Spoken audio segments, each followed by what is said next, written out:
Kiss my ass. C'est ça que Doug Ford a dit.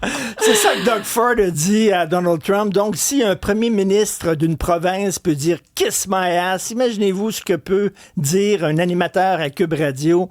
Donc, vous êtes mieux de vous préparer. Je suis très content de vous retrouver. OK, je vais être franc avec vous, là. Si vous m'avez demandé la semaine passée, es-tu content de retourner au travail? Là? Come on, quand t'es en vacances, t'es en vacances. Puis tu dis « il me semble que j'en prendrai encore un peu plus ».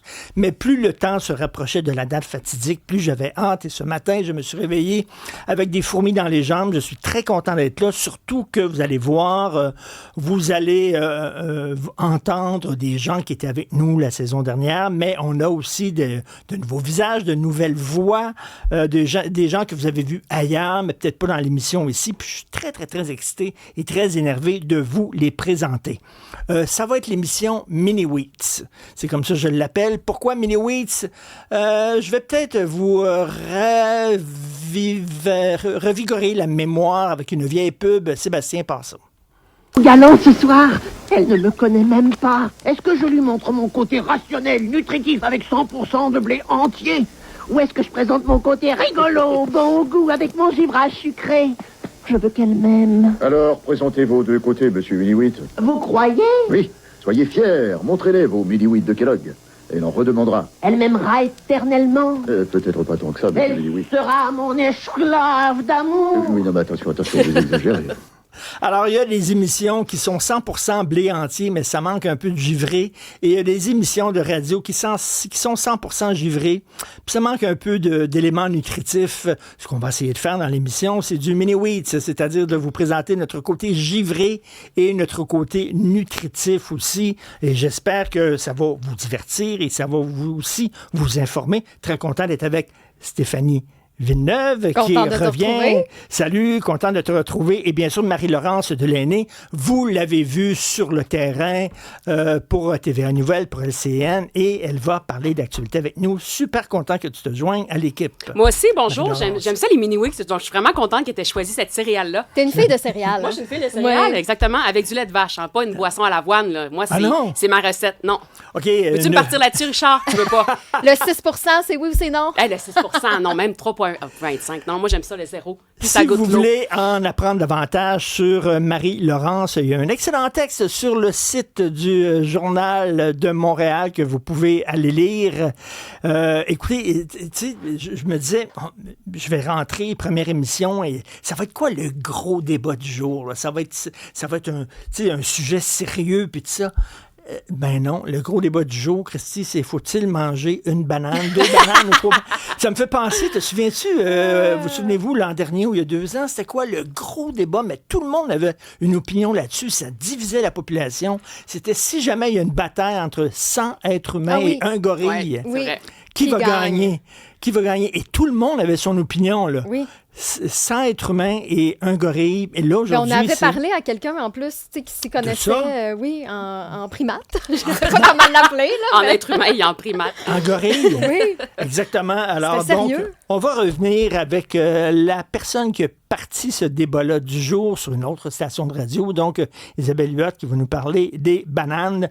Puis, elle va être bien fâchée contre moi parce qu'elle dit qu'il ne faut pas trop manger trop de fruits. Et moi, je bois du jus de pomme tout le temps. À côté.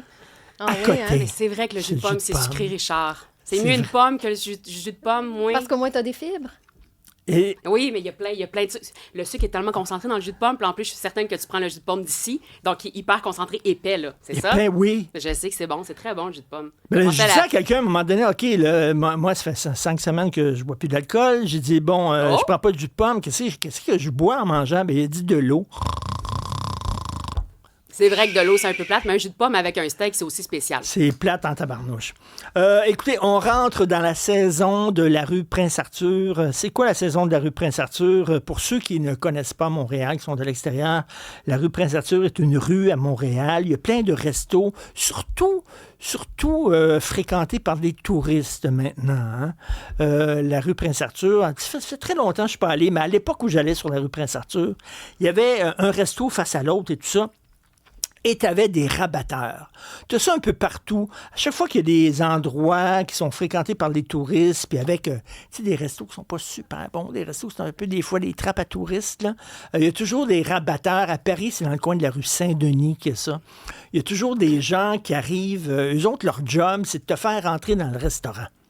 Il faut que tu rentres dans le restaurant. Donc, ils mettent le menu en face et disent, nous autres, on fait la meilleure pizza au monde, venez manger de la pizza, etc. Une fois que tu es rentré dans le restaurant, que tu aimes ça, que tu n'aimes pas ça, ils s'en foutent. De toute façon, tu es un touriste, tu ne retourneras pas, tu t'en vas chez vous. Eux autres, ils veulent te faire rentrer dans le restaurant, te faire dépenser. Et c'est ça, des élections. C'est ça, une campagne électorale. C'est de te faire entrer dans le Christi de resto. Alors là, on va avoir au cours des prochaines semaines des rabatteurs qui vont nous dire « Ah, nous autres, c'est la CAQ, là. C'est le meilleur restaurant. On a la solution à tous nos problèmes. » D'ailleurs, on devrait toujours être en campagne électorale parce que pendant qu'on est en campagne électorale, ils ont la solution à tous nos problèmes. Tous les partis savent exactement quoi faire pour régler tous les problèmes. Après ça, une fois qu'ils sont élus, ah là, c'est autre chose. On a vu les chiffres. On a vu que c'est beaucoup plus difficile, beaucoup plus complexe qu'on le croyait, etc.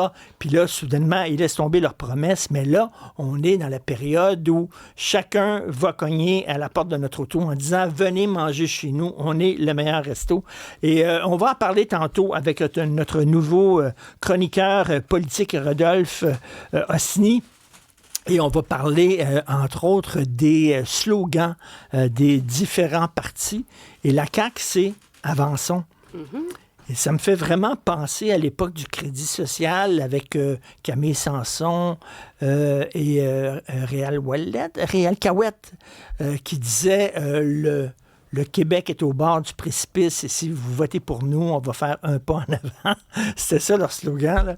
Donc, on va parler de ça avec M. Osny un peu plus tard. Très content de vous retrouver, tout le monde. Merci. J'espère que vous allez être à l'écoute.